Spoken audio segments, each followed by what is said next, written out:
Olá, tudo bem? Nosso Mentes em Pauta de hoje fala sobre narcisismo. Tudo bom, Bia? Tudo Eu bem. trago esse tema para você. Foi muito pedido, né? Foi pedido para falar de mães narcisistas, de maridos ou de esposas ou companheiros. Mas a gente falando de narcisista, a gente já fala de todas as pessoas. Não precisa ser especificamente um parente ou especificamente um parceiro. Eu acho que a gente tem que entender que o narcisismo é um transtorno de personalidade, ou seja, novamente aquele conceito que antes de ser uma doença é uma maneira da pessoa existir nesse mundo. No caso do narcisista, quando a gente fala numa personalidade narcisista, a gente está falando de uma pessoa que tem uma disfuncionalidade na sua autopercepção.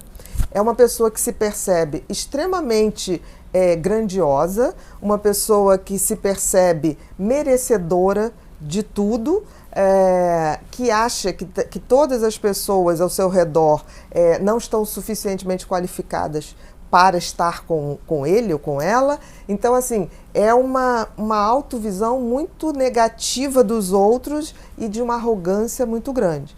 Se a gente for pensar bem, o narcisista, lembra aquela musiquinha, que eu não me lembro do autor, que era Quando Deus Te Imaginou, ele estava namorando.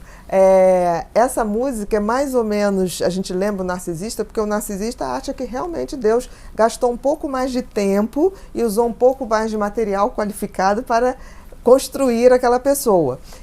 Então são pessoas que se veem extremamente superiores aos outros e acabam tendo muito pouca empatia, porque o outro, seja na relação afetiva, seja na relação profissional, seja na relação familiar, o outro está ali para idolatrá-lo, para servi-lo e para reconhecer o quanto ele é bom.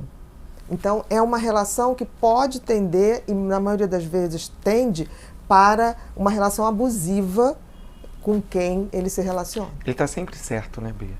Ele está sempre certo, e mais do que está certo, ele está sempre querendo que você reconheça. Admirá-lo.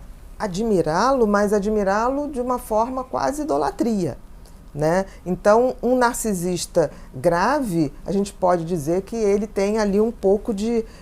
ele tem um pé na psicopatia, no sentido da ausência de empatia pelo outro, no sentido de usar o outro para se tornar cada vez mais grandioso. Então, são pessoas que têm, muitas vezes, um caráter bem duvidoso, no sentido de se relacionar com os outros. E esse sentimento de merecimento que eles têm? É porque para eles são uma obra-prima. É quase como se tivesse assim, como se a gente for ver as obras-primas do Leonardo da Vinci, do Michelangelo, eles se acham que realmente foram criados por um artista muito mais poderoso. É muito chato se relacionar com um narcisista, porque ele é a autorreferência de tudo, ele é a autorreferência do que é bom, do que é maravilhoso, é uma arrogância muito grande. Falta uma humildade básica, porque assim, todos nós, né, nós somos do gênero humano, né? Então assim, isso já equipara a gente, de uma certa maneira, com todos os outros seres humanos. E para o narcisista isso não existe, ele realmente é um privilegiado e que requer que todos os outros reconheçam isso e que paguem por isso, né? No sentido, o narcisista, ele não acha nada demais você pagar coisas para ele. Ele acha até que isso é obrigação sua, para tê-lo ao seu lado. Então, é assim, olha o quanto eu sou interessante, o quanto eu sou bonito, o quanto Sucesso, eu sou... riqueza, e para eu estar perto de você, você nada mais precisa justo que mais você, do que justo de você pagar que essa você conta, pague de você por estar. isso, entendeu? Então, assim, não há uma troca. Se relacionar com o narcisista é se relacionar com vazio. E quando você fala de relacionamento, aí a gente já abre um leque porque o povo gosta desse tema, né? Como a gente consegue identificar se eu estou me relacionando com um narcisista de um psicopata? Aí é o tamanho da frieza, né? E as atitudes. O psicopata, ele cai numa perversidade. O narcisista nem tanto. O narcisista, ele cai muito mais numa utilização do outro. E ele não percebe assim que ele está sendo mal, né? Ele acha que é sempre bonzinho, né? Já o psicopata, ele tem esse prazer. Não, o psicopata, ele sabe que ele é mal, que ele é um predador. Já o né? narcisista E ele não, tem o ele quer prazer. ser sempre bom, né? O narcisista, ele realmente acha que as pessoas devem a ele. Qualquer tipo de paparico, qualquer tipo de privilégio, ele se acha merecedor. E é interessante porque muitas escolas de psicologia colocam o narcisismo como uma pessoa com uma autoestima baixíssima. Exato. Eu tenho umas dúvidas em relação a isso. Eu acho que a autoestima baixíssima é de quem se relaciona com o narcisista. São os parceiros, são as pessoas que estão ali e que entram nessa coisa de achar realmente que tem Eu acho que é a vítima do narcisista. Um mito, né? Eu acho que é a vítima. Porque eu acho que mais do que uma baixa autoestima, o narcisista ele tem uma necessidade de ser centro, de ser idolatrado. E eu acho que isso acaba construindo uma visão de si mesma de que ele realmente é grandioso. Ele não se vê como uma pessoa que precisa aprender mais, que precisa saber mais. Ele não tem humildade do aprendizado, de trocar, por exemplo, uma pessoa pode se relacionar com uma pessoa que não é tão bela no conceito, mas é uma pessoa muito interessante, que te dá conteúdo, que te dá boas gargalhadas. Para o narcisista não existe isso. Para o narcisista, o outro é obrigado a satisfazê-lo a todo tempo e, de preferência, pagar por isso, porque ele é uma companhia absolutamente agradável, na opinião dele. Então, eu questiono muito essa questão da autoestima. Eu acho que é uma disfuncionalidade de autopercepção. E esse conceito de mãe narcisista?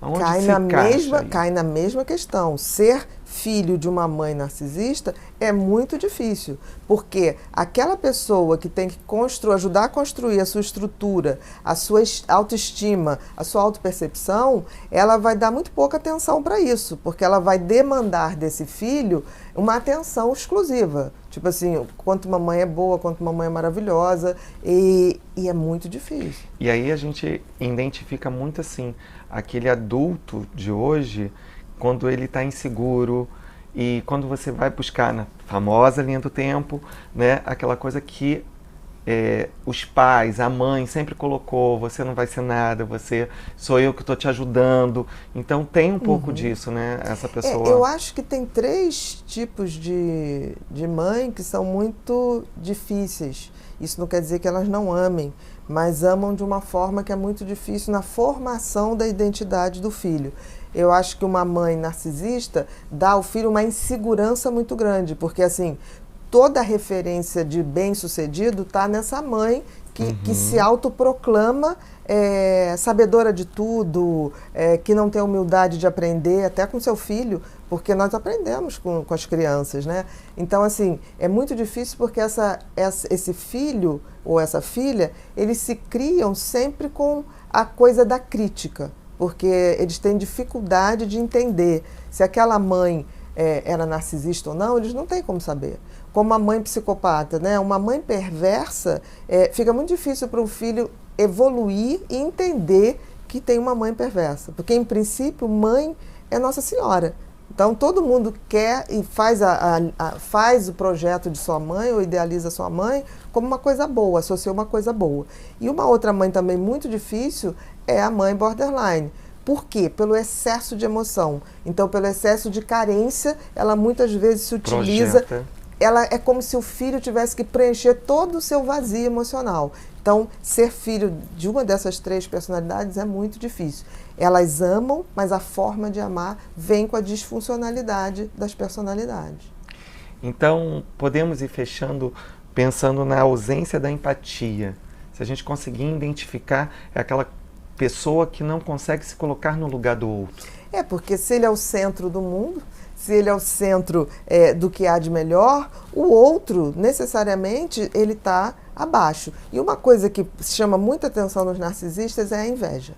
Né? Um grande invejoso é um tipo de narcisista. Ele não tolera que o outro tenha algo melhor que ele ou que se destaque de uma forma. Então eu diria que para começar a pensar numa personalidade narcisista, essa questão dessa arrogância, né, de uma pessoa que não tem humildade do aprendizado, não tem humildade de saber que a gente aprende até com um pescador, né, com uma pessoa muito humilde ou desprovida de qualquer fator cultural que o favoreça, e também a questão de ser uma pessoa muito incomodada com o sucesso dos outros. Ele sempre se acha invejado, mas ele não percebe o quanto ele é invejoso, né? Exatamente. Obrigado, Nada, Bia. minha querida.